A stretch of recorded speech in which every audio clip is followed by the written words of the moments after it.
নমস্কাৰ কৃষ্ণ কৃষ্ণ আজি নতুন বছৰৰ নতুন দিনত মই আজি উপস্থিত আছোঁ যদুমণি দেৱৰ বাপথানত। এই যদুমণি দেৱৰ বাপথানৰ ইয়াৰ সৌন্দৰ্য আৰু ইয়াৰ আমাৰ কুণ্ডলী পুখুৰীৰ ঐতিহ্য আৰু আমাৰ থানভাগৰ মহত্ব একেষাৰতে ক'ব নোৱাৰি। কিন্তু আমাৰ আইসকলে এই নামঘৰ ভাগত ঘৰে ঘৰে গৈ 100 টকা 200 টকা 50 টকাকৈ তুলি সেই পইচাৰে টিংপাত আনি আজি এই নামঘৰ ভাগ ইমান ধুনীয়া ভাগ কৰিলে। আহক আমি নামঘৰ ভাগলৈ যাওঁ। আছে আহকচোন। মই ভকত এজন লগ পাইছোঁ।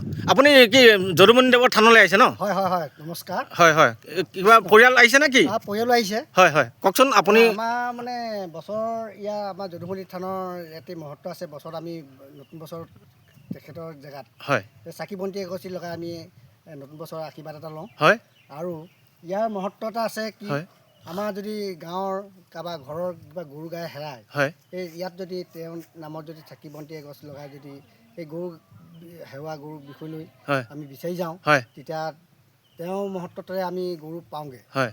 যিকোনো বস্তুৱে তেওঁ জেগাত আহি আমি সেৱা সৎকাৰ লৈ পিনি আমাৰ মনৰ কিছুমান হেৰি দূৰ কৰে। আৰু ইয়াৰ মহত্বতা আছে। আমাৰ এই থানৰ সকলো ৰাইজ আহে গাঁৱৰ আৰু আঁতৰৰ পৰা আহে। কিন্তু আমি এই থানৰ এই মহত্বটোৰ বিষয় লৈ চবকে আমি কওঁ আৰু বহুতে প্ৰমাণো পাইছে। সেইকাৰণে আমি ইয়াৰ সেৱা ফাঁকি লৈ নতুন বছৰৰ কাৰণে আমি আজি আমাৰ পৰিয়ালে আহি সেৱা ফাঁকি ল'বলৈ আহিছোঁ। সঁচাকৈ এই থানভাগৰ মহত্ব অতি বিশ্বাসী ন? বিশ্বাসী, একদম বিশ্বাসী। আৰু যিসকলে বিশ্বাস কৰে জানে। আৰু সংসাৰৰ যদি কাৰোবাৰ সতি সন্তানৰ বিষয় লৈ যদি খোলা এটা দিয়ে, তেখেতেও কিবা এটা মহত্ব এটা পায়। সেইকাৰণে তেখেতৰ জেগাত এই পবিত্ৰ জেগাত তেওঁ স্থানত আহি চবে সেৱা ফাঁকি ধৰে। কৃষ্ণ কৃষ্ণ কৃষ্ণ কৃষ্ণ।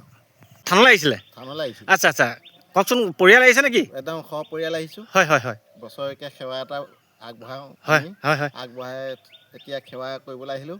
আৰু এই আমাৰ এই পুখুৰী ঐতিহ্যমণ্ডিত পুখুৰীটোত আমি যদি সকাম কৰোঁ, আগদিনাখন যদি আমি চাকি এগছি আগবঢ়াই থৈ যাওঁ, তেতিয়া আমাৰ নেদেখা জনে আমাৰ বস্তুখিনি মানে উলিয়াই থয়।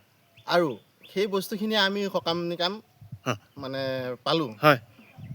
আৰু এই মন্দিৰ ভাগলৈ যিসকলে আশা কৰি আহে, যেনে কেঁচুৱা সতি সন্তান নোহোৱা, যদি এগছি চাকি আগবঢ়াই তামোল পাণে সহ মনৰ আশা তেতিয়া ইয়াত পূৰণ হয়।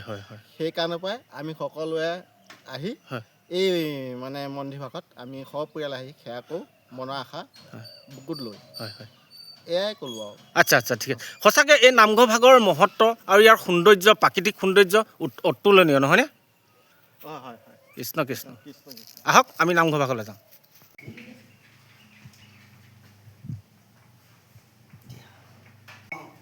কৃষ্ণ।